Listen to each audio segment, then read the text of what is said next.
I'm Maggie Dunne, and I'm going to talk about the value of investing in human capital. This is the Pine Ridge Reservation, home to the Oglala Lakota Nation and located in South Dakota. And this is Jetta. When we first met, and she was wearing a t-shirt, jeans, and flip-flops, it was 27 degrees outside. She didn't own a coat.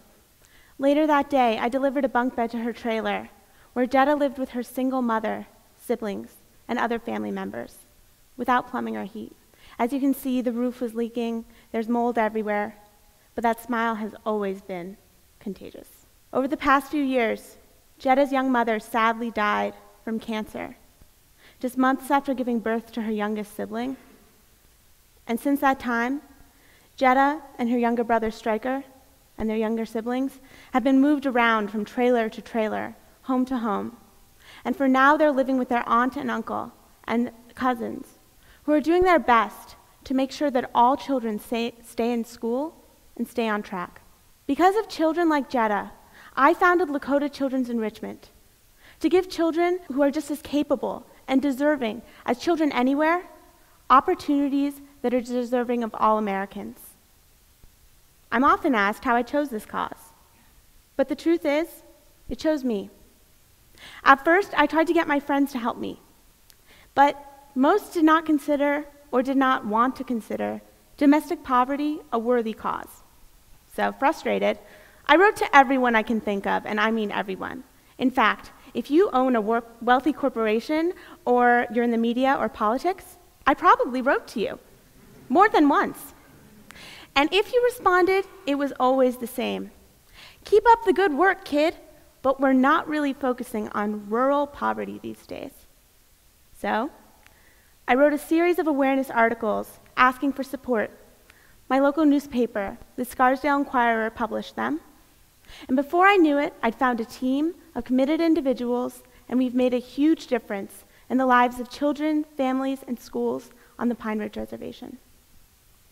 Today, Jetta's in the 4th grade, and she just tested in the top percentile of the state of South Dakota's standardized tests. She loves school, and her favorite subject is math. But over the next few years, Jetta, her siblings, and her peers will face a disproportionate risk of diabetes, suicide, and rape. 60% of them will not graduate from high school.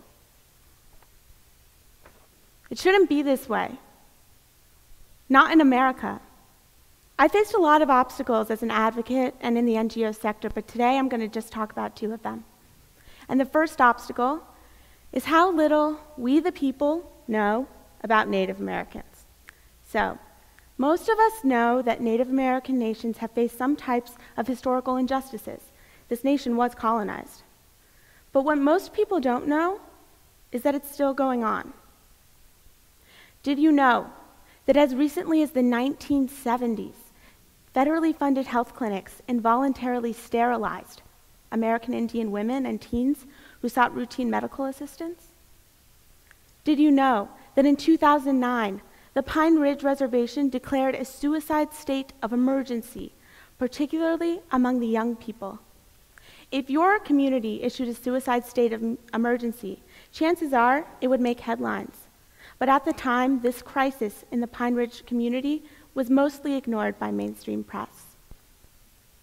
And did you know that the UN Human Rights and Poverty Investigations have labeled the Pine Ridge community as one of the most historically wronged and marginalized groups in the world? I urge you to read these reports because the world is watching. And the global view that we are moral hypocrites is becoming more pervasive. And this is not going to change until we take acceptable steps towards reconciliation with our nation's first inhabitants, and until we meet minimal human rights thresholds that we demand of other nations. So, a second obstacle is that we Americans tend to judge those suffering at home through a harsher lens than we judge those suffering abroad. As an example, through a standard depiction of poverty in the media, when we think of poverty in Asia or a country in Africa, we envision a small, innocent child with a distended belly and flies crawling all over. But when we think of poverty in America, we envision an adult in a raincoat lying on an urban sidewalk. And some of us will scowl and think, bad choices, aid dependency, lack of responsibility. When I think of poverty in America, I think of Jeddah. I think we don't want to turn the lens inward. I think we don't want to admit that such extreme poverty exists right here, in the center of the richest nation in the world.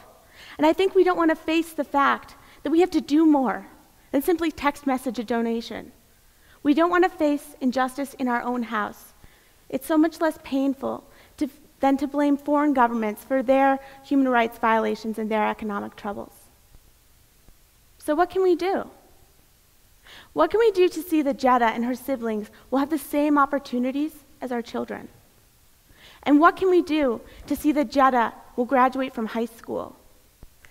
And what can we do to see that Jeddah will have the opportunity to attend Colgate University and to stand on this stage? I'll tell you what I've done so far. I'm graduating in a month with a degree in Native American Studies and Religion. I've used my college years to learn as much as I can about Native American communities, world conflicts, religion, peace-building efforts, and economics. I spent 3 summers in Bangladesh, working with Grameen Bank, and then as a U.S. Department of State critical language scholar. I've worked with microfinance organizations and social businesses. In Bangladesh, the for-profit sector invests in the nonprofit sector so that NGOs are able to scale and grow and approach innovative solutions and make real-time impact. And I want that to happen here. So, my little idea has become a big effort. And we've moved from just doing supply drives to partnering with schools, community organizations, and others to help the Lakota children in ways that address more than just physical needs. I've engaged my home community, Colgate community, and the global community. Hundreds participate. We have over 4,000 Facebook fans, and hundreds of people participate in every project that we undertake. And we recently implemented 2 new programs that address literacy, self-esteem, and also educating the general public. First, we're linking classrooms on and off the reservation with Skype. We call this program Pen Pal Plus. We're bringing Native American curriculum, Native American history and culture into the curriculum, and we're fostering relationships.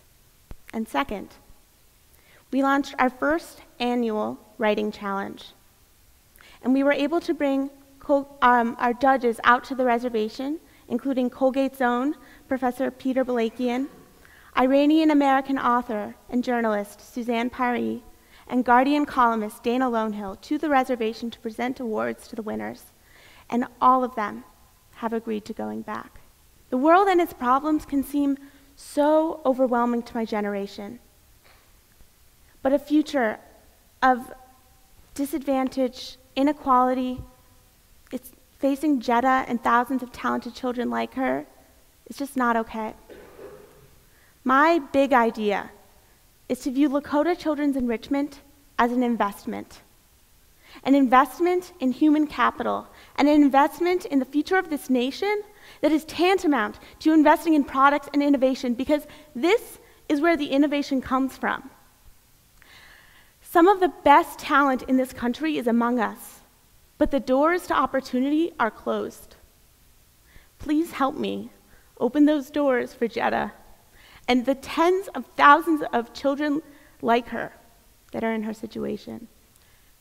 And with that, I would like to leave you with the words of the very profound Dr. Seuss. Unless someone like you cares a whole awful lot, nothing is going to get better. It's not. Thank you.